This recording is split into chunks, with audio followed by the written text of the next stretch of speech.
शनिचरी प्रदोष हो, चाहे रविवार की हो, सोमवार की हो, मंगल की हो, बुधवार की हो, गुरुवार की हो, शुक्रवार की हो, शनिवार की हो, कोई भी वार की हो, प्रदोष प्रदोष काल में शाम का समय सूर्य डूब रहा हो, बस डूबा ही हो, और उस समय पर केवल 3 दिन ऐसे रहेंगे, 3 बार ऐसे रहेंगे, 3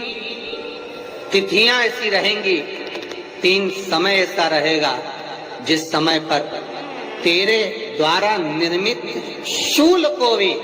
शिव धारण करेगा और जगत का कल्याण करेगा। 3 दिन, 3 तिथियां, 3 बार, 3 नक्षत्र, 3 घड़ी, 3 पल।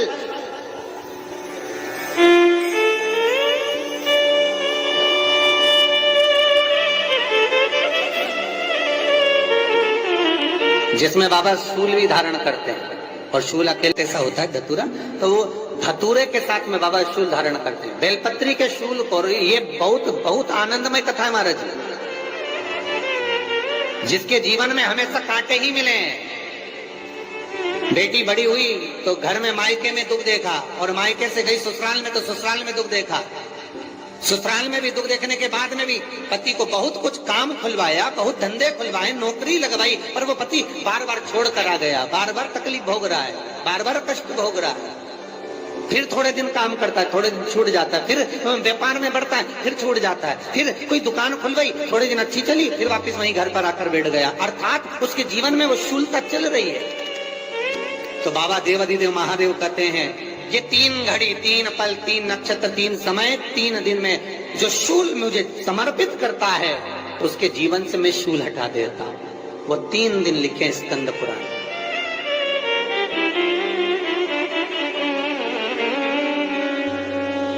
महाराज, बैसाख महीने में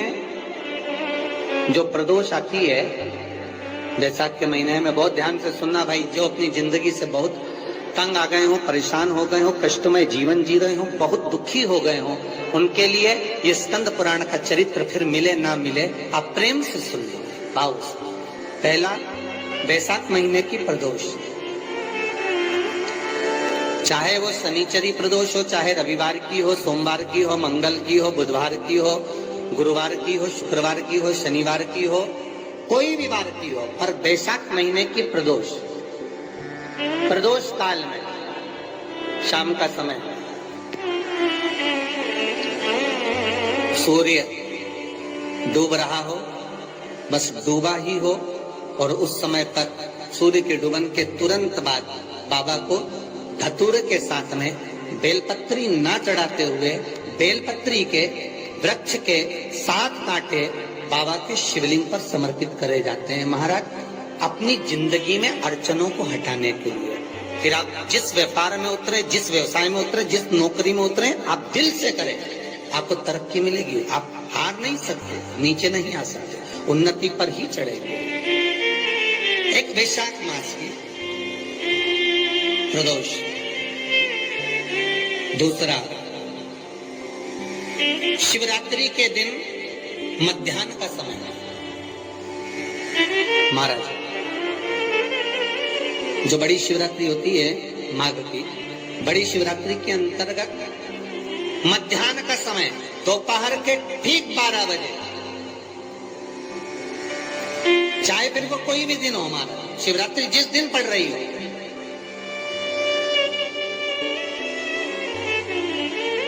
उस दिन भी धतूरे के साथ बाबा को 7 कांटे बेलपत्री के वृक्ष के समर्पित होते हैं महाराज। इसमें आप ये वाले जो कांटे हैं, जो शिवरात्रि के दोपहर 12 बजे वाले हैं, अगर कोई मदिरा पीने वाला हो, व्यसन में डूबने वाला हो, कोई जुआ खेलने वाला हो, कोई गलत वैश्यावृत्ति करने वाला, या अपने मार्ग से विचलित कोई व्यक्ति है, उसके लिए भी ये कांटे बहुत काम आते हैं महाराज। दूसरा, पार्वती, तेरे द्वारा तेरे नयन अश्रु से जो प्रगटा हुआ बेल का वृक्ष है, द्वितीय शूल मैं वहां धारण कर, तृतीय शूल, तीसरा शूल, जो वर्णन करा गया महाराज, भगवान श्रावण के महीने में जो भी दूसरा सोमवार पड़े, जो भी पड़े, श्रावण के महीने का दूसरा सोमवार, आप सबको पहले भी श्रावण के महीने में जो कथा कही उसका व्याख्यान वर्णन करा कि श्रावण का महीने का महत्व क्या है, वो भी आपको ऑनलाइन कथा में आप लोग सुन चुके हैं, लाइव कथा में श्रावण का पूरा महत्व बताया था कि श्रावण के महीने में शंकर भगवान को पूरा लेखा जोखा का भार प्रदान किया गया। दूसरा सोमवार, श्रावण के महीने का जो दूसरा सोमवार होता है, उस दूसरे सोमवार में रात्रि के समय पर, अर्थात शास्त्र अब घड़ी और पल का स्मरण करेंगे तो रात्रि के बजेंगे 10 से 12 बजे, मारा 10 से 12 के बीच में धतूरे के साथ बाबा को शूल समर्पित होता है महाराज। ये भी हमारी बाधाओं को, हमारी तकलीफों को, व्यापार व्यवसाय के लिए, नौकरी सर्विस के लिए, बहुत सारे एग्जाम में आप बैठ लिए, गवर्नमेंट एग्जाम के लिए बैठ लिए, नहीं हो रहा, ये 3 बार मेरे शंकर को बेलपत्री के वृक्ष के शूल समर्पित होते हैं, उसका आनंद पाए।